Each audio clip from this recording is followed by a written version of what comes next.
Good morning এবং সকলকে স্বাগত জানাই Patabaj study centre 0.1 YouTube and Facebook পেজে। আজ আমরা আলোচনা করছি দ্বিতীয় পর্যায়ক্রমিক মূল্যায়নপত্র 2026 একটি প্র্যাকটিস সেট নিয়ে। তৃতীয় শ্রেণীর বাংলা, এখানে আমরা একটি প্রশ্নপত্র তুলে ধরেছি। খুব যত্ন সহকারে প্রশ্নপত্রটি তোমরা অধ্যয়ন করবে, যাতে খুব সহজেই তোমরা সম্পূর্ণ নাম্বার অর্জন করতে পারো। চলো তবে আর কথা না বাড়িয়ে আজকের ভিডিওটি শুরু করি। প্রথমেই লিখবে তোমরা বিদ্যালয়ের নাম, শিক্ষার্থীর নাম, বিভাগ এবং রোল নাম্বার। এরপরে আসছে তোমাদের, দেখো এখানে বলেছে উপযুক্ত শব্দগুলি বেছে নিয়ে শূন্যস্থানে বসাও। কয়ের দাগে রয়েছে চারদিকে ড্যাশ ধুধু হু হু করছে। খ নম্বরে বলেছে সেখানে লতাপাতা সব ড্যাশ দলাদলি গলাগলি করে আছে। গয়ের দাগে বলেছে সেখানে তারা সব ঘেঁষাঘেঁষি ড্যাশ ঝিলমিল কিলবিল করছে।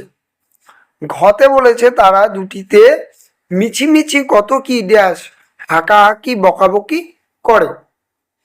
উমতে বলেছে মাঠ থেকে ড্যাশ এঁটো কাটা না কুটো কাটা নিয়ে বাসা বাঁধে।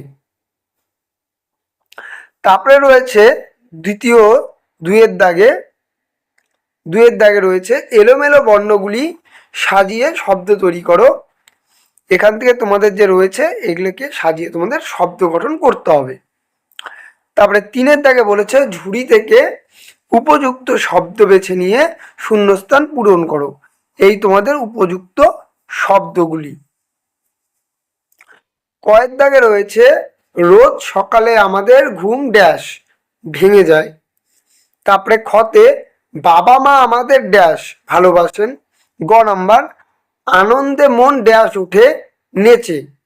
প্রচণ্ড গরমে ড্যাশ নেই, আরাম নেই।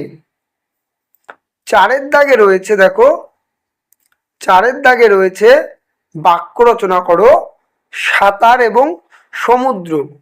এটা দিয়ে বাক্য রচনা নিজেরাই করবে। পাঁচের দাগে রয়েছে বিপরীত শব্দ নিচে এবং সুখ। এরপরে আসছি আমরা ছয়ের দাগে একটি বাক্যে উত্তর দাও। কয়ের দাগে রয়েছে পর্যটন করেন যিনি তাকে কি বলা হয়। এবং খতে রয়েছে বাবুই পাখিরা কোথায় বাসা বাঁধলো।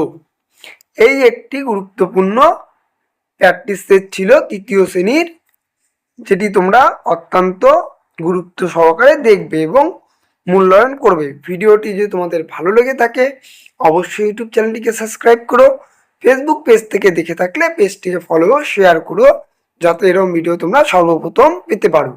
চলো তবে দেখা হচ্ছে নতুন একটি ভিডিও নিয়ে। ততক্ষণ ভালো থাকবে, সুস্থ থাকবে, সর্বোপরি পড়াশোনা করবে।